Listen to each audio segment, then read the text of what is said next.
On November 7, 1944, at 6:42 hours, on the eastern slope of the Kall Trail near Wassenach, Germany, the American infantry platoon was pinned in a sunken logging road by interlocking machine gun fire from 3 directions. The road was 4 meters wide. The banks on either side rose to chest height and were frozen solid. Visibility was under 40 meters. The temperature was 2 degrees Celsius. Snow from the night before had turned to slush under boots and blood. Radio contact with battalion had been lost at 6:18 when the antenna was sheared off by shrapnel. Artillery support had ceased at 6:30 when forward observers were killed. Retreat was impossible.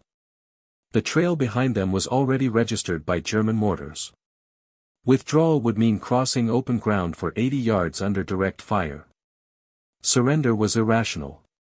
The enemy positions were concealed and elevated, no German infantry had moved forward to accept prisoners. The expected outcome was containment, followed by destruction. At 6:44, a German 81mm mortar round detonated 5 meters to the left of the column. 2 men were killed instantly. One was still holding a bandolier of .30-06 ammunition. The other had been carrying the SCR-300 radio battery. The battery caught fire and burned for less than a minute. The Americans were outnumbered at least 5 to 1. They did not know this precisely. What they knew was the sound, multiple MG-42s firing in alternating bursts, disciplined, overlapping, never more than 2 seconds apart. They knew the pattern meant prepared positions. They knew the fire was being adjusted, not sprayed. At 6:47, the first attempt to move forward failed. The lead squad advanced 12 yards before being forced flat by grazing fire. One man crawled back with a bullet crease across his helmet. Another did not crawl back. No one could reach him. Time pressure was absolute. Ammunition was finite. The platoon had started the morning with an average of 180 rounds per rifleman. By 6:50, several men were down to less than half that. The bar gunner had already changed barrels once. His assistant was dead. There was no cover beyond the road. The forest floor was mined. Engineers had not cleared this section. Maps were inaccurate. Compass bearings were unreliable under the canopy. The only terrain feature marked correctly was the road itself, and it was now a killing zone. At 6:52, a runner attempted to reach the rear with a message written on a ration box. He was hit after 5 steps. The message was never read. No names were spoken. Orders were shouted once, then repeated by gesture. Men fired when they could identify muzzle flash. Most of the time they fired at sound. Smoke from damp powder hung low and made breathing difficult. The Germans did not rush. They did not need to. By 6:55, the platoon commander was wounded in the thigh and unable to stand. The senior non-commissioned officer was already dead. Leadership collapsed into proximity, whoever could be heard was obeyed. The situation had resolved into a narrow set of outcomes. Hold position until ammunition was exhausted. Attempt to break out and be cut down in the open. Remain in place and be reduced by mortar fire. At 6:58, the firing slackened for the first time. Not stopped. Slackened. A pause for adjustment. Someone checked his watch. Someone else counted magazines. No one spoke. The next decision would not change the odds. It would only determine how the end arrived. 3 years earlier, in March 1941, the man who would later make the decision on the Kall Trail was living in a rented second-floor room above a hardware store in Altoona, Pennsylvania. His name was Staff Sergeant Robert E. Halvorsen. He was 28 years old. He worked 6 days a week as a shift foreman at the Juniata locomotive shops, supervising a crew that repaired freight car couplings and brake assemblies. The work was repetitive. It required attention but not imagination. His hands were already scarred before the army ever issued him a rifle. He was unmarried. His parents lived 2 blocks away in a narrow row house. His father had worked for the Pennsylvania Railroad until a crushed foot ended that employment in 1933. His mother took in laundry during the Depression. There was nothing exceptional about the household. No one expected anything from him beyond steady wages and showing up on Sundays. Halvorsen had completed high school. He read the newspaper in the evenings. He followed baseball standings. He did not belong to any organization. He had no political affiliations. The war in Europe appeared on the radio as place names and numbers that did not intersect with his daily routine. In October 1940, he registered for the draft as required. In February 1941, he was classified 1A. He did not argue. There was no attempt to evade. The notice arrived on thin paper and gave him 14 days. He reported to Indiantown Gap Military Reservation on March 3, 1941. His civilian clothes were placed in a box with his name written in grease pencil. He was issued wool trousers, a flannel shirt, leather boots, and an M1903 Springfield rifle manufactured before the First World War. Training followed a schedule that did not vary. Reveille at 5:30. Drill. Weapons maintenance. Marches measured in miles rather than purpose. There were lectures on gas masks and first aid. None of it was memorable. None of it suggested permanence. He was assigned to Company K, 112th Infantry Regiment, 28th Infantry Division. The unit designation meant nothing to him at the time. The men around him were drawn from Pennsylvania, Maryland, and New Jersey. Many had similar factory backgrounds. Few expected to remain together long enough to learn one another well. By December 1941, the regiment was still training. When news of Pearl Harbor arrived, it did not alter the daily routine. The only change was longer hours and less leave. There were no speeches. There was no ceremony. Halvorsen was promoted to corporal in late 1942. The promotion was administrative. It reflected seniority rather than distinction. He was reliable. He kept track of equipment. He did not drink excessively. He did not complain. In April 1943, the division embarked for England. The crossing took 10 days. Seasickness accounted for more casualties than enemy action. Men slept in shifts. The smell below decks was constant.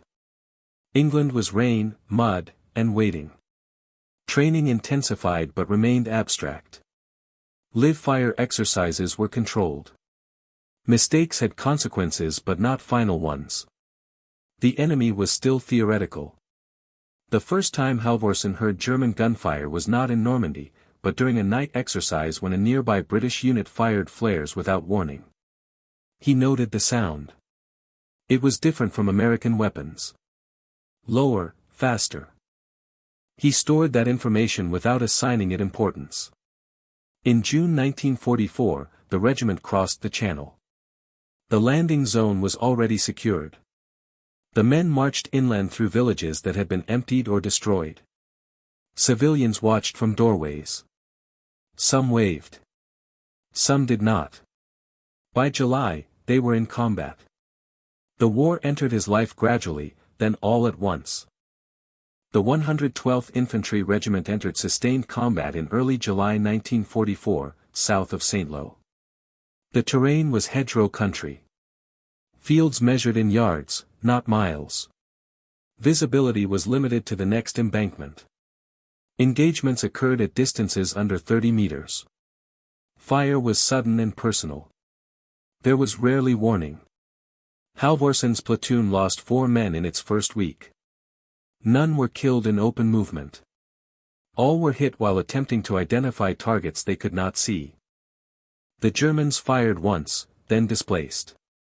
The Americans returned fire into vegetation. On July 12, 1944, at approximately 16:10 hours, his unit attempted to clear a sunken lane near La Haye du Puits. A German machine gun opened from the left flank at 15 meters. The lead squad went to ground. A second squad attempted to maneuver and was caught by a second gun that had not previously fired. The engagement lasted 9 minutes. When it ended, 6 Americans were dead and 3 wounded. The German position was empty. They had withdrawn during the confusion. One of the dead was Private First Class Daniel Moser, assigned as Halvorsen's assistant squad leader. Moser had been speaking seconds before he was hit. The bullet entered below the helmet rim. He fell without sound. Halvorsen did not reach him until after the firing stopped. There was nothing to do. He removed Moser's identification tags and placed them in his own pocket because no one else had free hands. That was the first time Halvorsen understood that decisions were often made too late to matter. He noted this without comment. By August, the regiment was advancing more quickly. German resistance became inconsistent. There were days with no contact, followed by sudden, violent engagement. Fatigue accumulated unevenly. Men slept when they could. Officers rotated. Enlisted men did not. Halvorsen was promoted to staff sergeant in September after the platoon sergeant was evacuated with trench foot.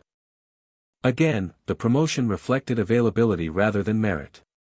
He accepted it without ceremony. In late September, the regiment crossed into Germany near the border village of Rath. The change was geographic, not tactical. The forest ahead was dense. Roads were narrow. The Germans defended in depth. On October 2, 1944, during a patrol near the village of Schmidt, Halvorsen's platoon encountered a concealed German outpost. The first indication was a trip flare. The second was rifle fire at close range. A young replacement, recently arrived, panicked and attempted to run. He was shot in the back. The bullet shattered the pelvis. He screamed for several minutes before bleeding out. There was no way to reach him without exposing others. Halvorsen ordered his men to stay down.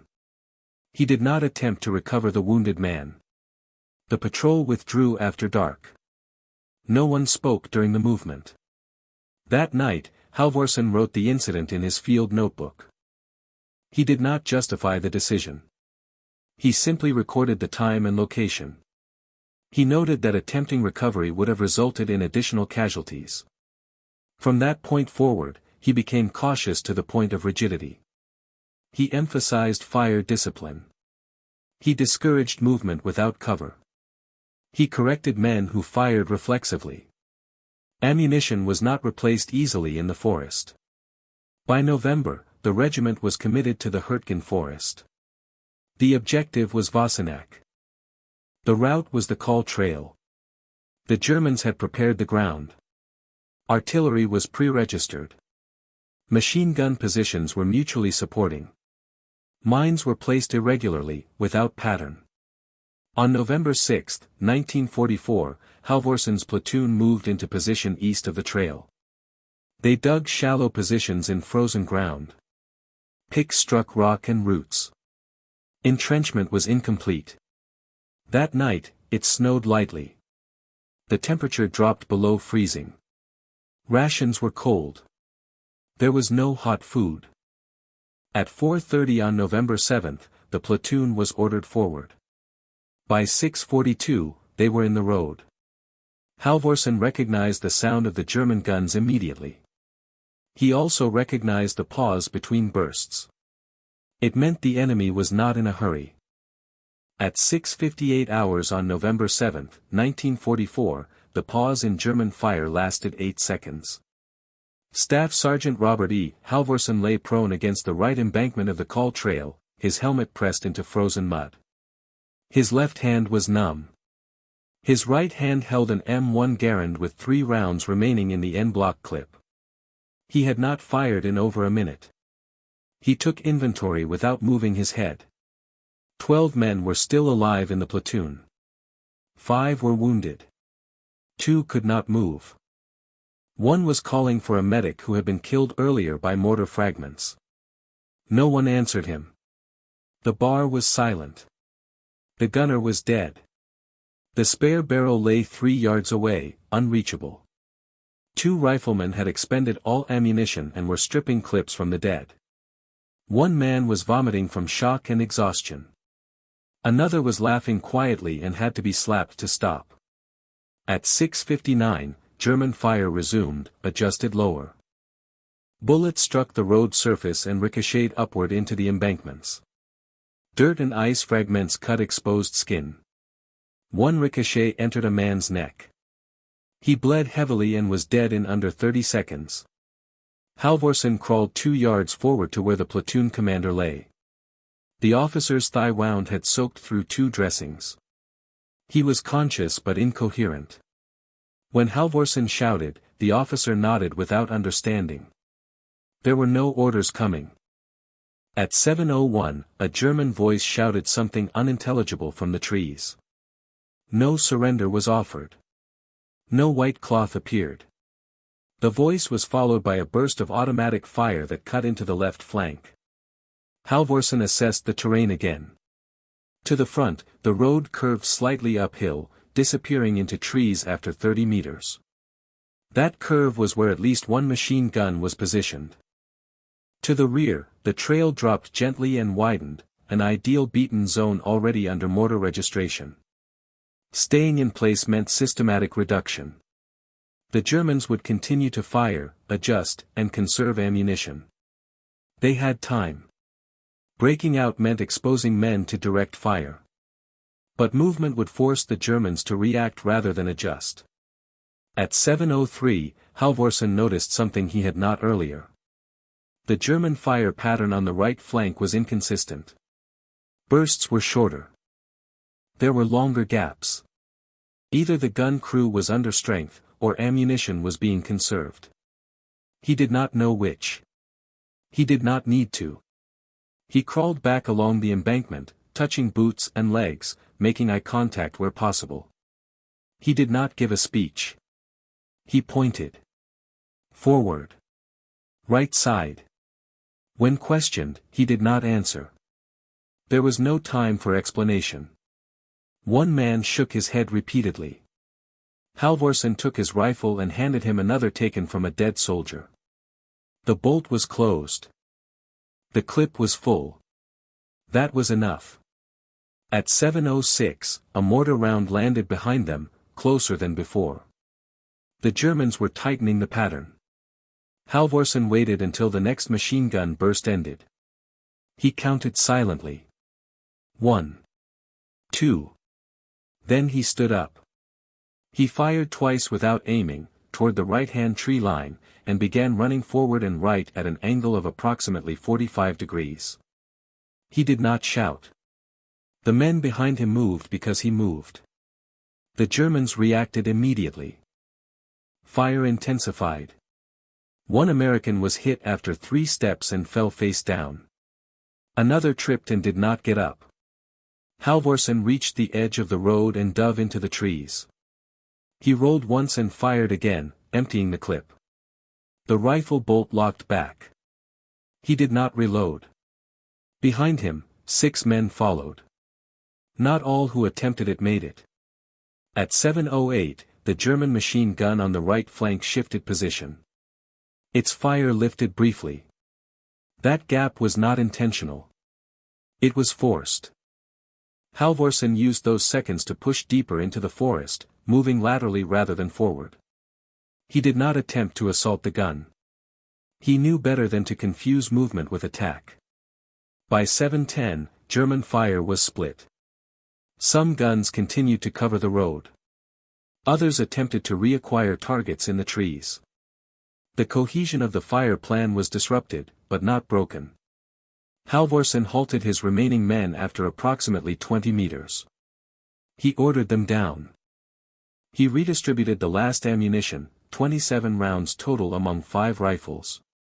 They stayed there until 7:22, when the Germans resumed concentrated fire on the road and ceased searching the forest.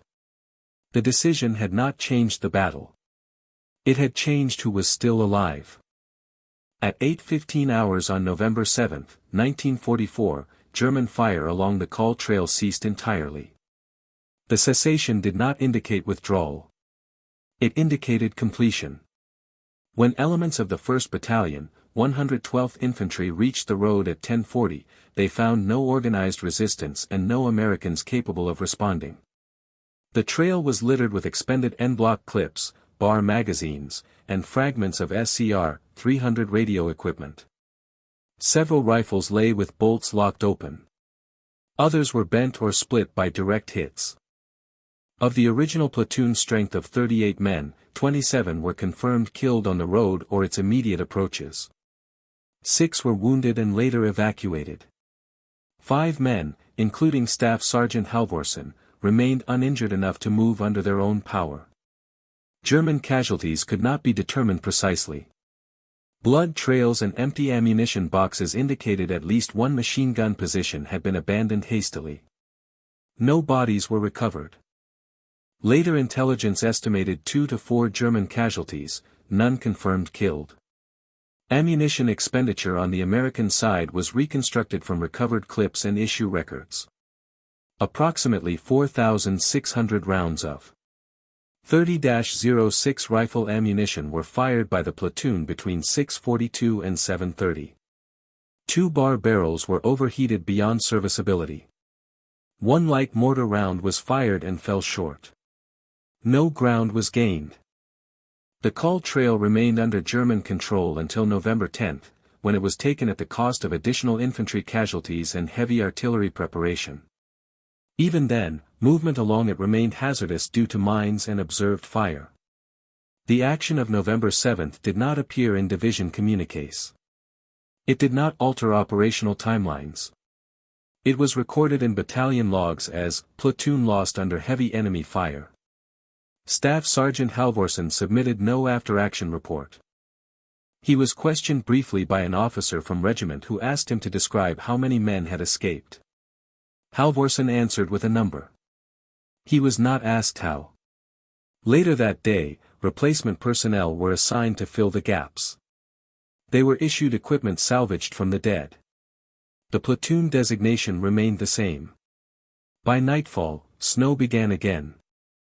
Staff Sergeant Robert E. Halvorsen remained with the 112th Infantry Regiment through December 1944. He did not participate in further offensive operations in the Hürtgen forest. On December 18, the regiment was pulled back for refit following losses that exceeded replacement capacity. The platoon Halvorsen had led on the Kall Trail no longer existed as an intact formation. In January 1945, he was reassigned as a temporary training cadre for replacements arriving from the United States. The assignment was administrative. It involved issuing equipment, explaining basic field procedures, and correcting mistakes during short-range exercises. He did not discuss combat unless asked directly. When asked, he limited answers to distances and durations. He crossed the Rhine with the division in March but remained in a rear area role. His service record shows no additional decorations and no disciplinary actions. He was promoted no further. The war in Europe ended on May 8, 1945. Halvorsen was in a requisition school building near Koblenz at the time. There was no celebration in his unit area. Men were informed during the morning meal. Work continued. He was demobilized under the Army point system in October 1945 and returned to Pennsylvania by rail. He carried the same field notebook he had kept since Normandy. It contained dates, grid references, and casualty counts. No personal commentary. Halvorsen resumed work at the Juniata locomotive shops in December. His position was not guaranteed but became available due to attrition. He worked under a different foreman. No one asked detailed questions about the war. He did not volunteer information. He married in 1947. He had 2 children. He did not join veterans organizations. He attended no reunions. His name did not appear in newspapers except once, in a brief notice marking the death of a former coworker. In later years, he occasionally experienced difficulty sleeping during winter months. He did not seek treatment. He did not attribute this to any specific event. When asked by his son, once, whether he had ever been afraid, Halvorsen answered that fear was not a useful category. He said decisions mattered more. He retired in 1975. His army discharge papers were kept in a drawer with tax documents. He died in 1989 at the age of 76. The engagement on the Kall Trail on November 7, 1944 did not alter the course of the war. It did not delay the German defense in the Hürtgen forest in any measurable way. It did not accelerate the American advance. It did not appear in post-war histories except as part of aggregate casualty figures. What occurred there was not unusual by the standards of late 1944. Infantry units advanced along restricted terrain against prepared positions. Communications failed. Artillery support was disrupted. Small unit leadership devolved under fire. The decision made at 7:06 hours did not produce a victory. It did not even produce control of ground. It produced a reduced number of bodies on a frozen road. From a tactical standpoint, the outcome was negative. The platoon was destroyed. The objective was not reached. The enemy retained the position. From a human standpoint, the outcome was simply final. The war moved on.